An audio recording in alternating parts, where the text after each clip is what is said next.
Go yard. I got so much motherfucking design on right now. Break it down, bring it back, make it clap. I got 3 old thoughts, new block, where that thing. Bitches on my line, and you know. Assalamualaikum warahmatullahi wabarakatuh. Halo teman-teman, selama 7 menit ke depan saya akan menyaksikan video tentang revolusi Cina dari kelompok 3. Happy watching. Tuntutlah ilmu hingga ke negeri Cina. Kalian pasti sudah tidak asing dengan ungkapan ini, bukan?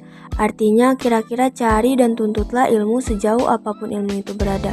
Bahkan jika itu ada di Cina, dipilihnya Cina sendiri bukan tanpa sebab. Diketahui jauh sebelum ilmu pengetahuan berkembang, bangsa ini bahkan sudah mencapai peradaban yang tinggi.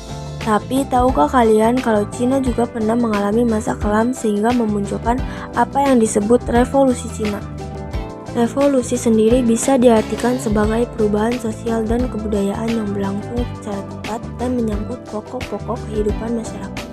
Revolusi Cina ditandai adanya gerakan yang dilakukan untuk menumbangkan dinasti Manchu dan juga dengan perubahan kebudayaan masyarakat dalam membangun kehidupan yang lebih baik.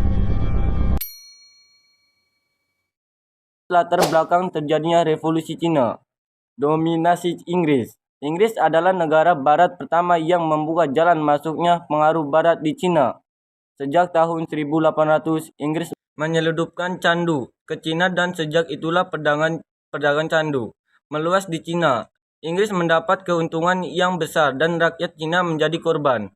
Pada bulan Maret 1839, Cina menyita candu dan perdagangan Inggris. Peristiwa tersebut menyulut perang antara Inggris dan Cina. Perang tersebut dikenal dengan Perang Candu. Dalam perang tersebut, Cina kalah dan mendatangi Perjanjian Nanking. Invasi Jepang pada tahun 1894 sampai 1895 terjadi perang antara Cina dan Jepang. Dalam perang tersebut, Cina mengalami kekalahan dan harus menyerahkan Pulau Formosa, Taiwan pada Jepang. Munculnya paham baru masuknya bangsa asing membawa perubahan pendidikan di Cina. Hal ini terlihat melalui banyaknya paham barat yang menyebar di Cina. Salah satu tokoh pembawa perubahan adalah Sun Yat-sen.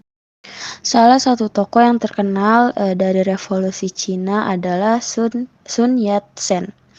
Sun Yat-sen adalah seorang pemimpin kunci revolusi Tiongkok dan diakui secara luas sebagai Bapak Negara Tiongkok modern, baik di Republik Tiongkok atau Taiwan maupun di Tiongkok daratan. Pada waktu itu, Tiongkok diperintah oleh seorang kaisar yang berkuasa seolah-olah seperti dewa. Kelahirannya ini tanggal 12 November 1866.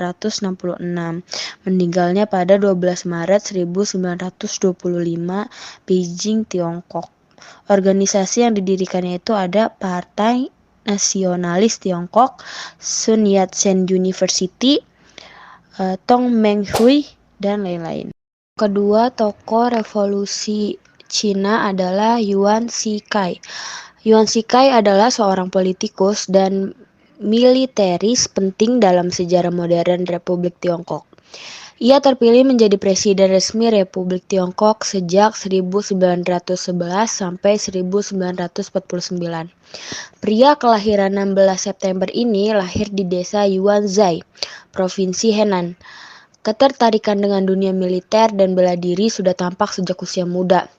Karirnya mulai menjadi seorang tentara sekaligus menjadi pintu awal Yuan Shikai terjun ke dunia politik. Tokoh ketiga dari revolusi Cina adalah Mao Zedong.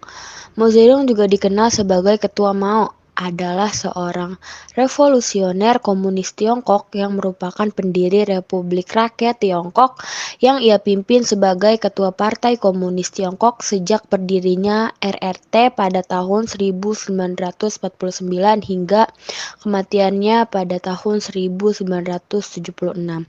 Kelahirannya pada tanggal 26 Desember 1893 dan meninggalnya tanggal 9 September 1976. Peristiwa Revolusi Cina. Pada awal abad ke-20 Masehi, muncul organisasi-organisasi yang bercita-cita untuk melakukan revolusi dengan menggulingkan kekuasaan dinasti Manchu.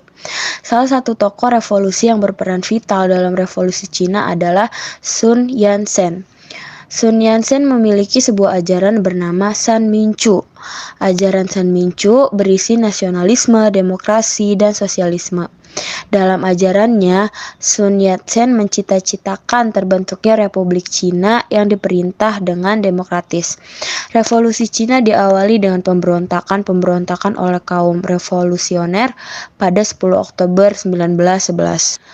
Li Yuanhong memimpin kaum revolusioner Cina untuk melakukan pertempuran di kota Wuchang.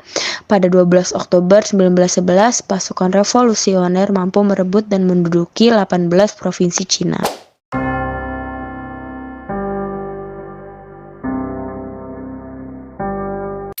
Dampak revolusi Cina. Yang pertama, rakyat massa dipersilakan mendidik diri dalam mengobarkan revolusi kebudayaan. Yang ketiga, keberanian untuk melangkah maju telah berhasil menumbangkan yang menganut sistem kapitalis. Yang ketiga, mencegah terjadinya tuduhan keliru terhadap rakyat revolusioner. Yang keempat, sasaran pokok dari revolusi kebudayaan adalah menumbangkan unsur-unsur dalam partai komunis yang menganut paham kapitalis. Dan yang terakhir, revolusi sosialis yang telah mencapai suatu tahapan baru telah menegakkan orde baru yang mengembangkan gagasan dan kebudayaan baru. Terima kasih sudah menyaksikan video dari kelompok 3. Semoga bermanfaat untuk kalian semua. I got 3 old thoughts, new block, where that thing, bitches on my line, and you know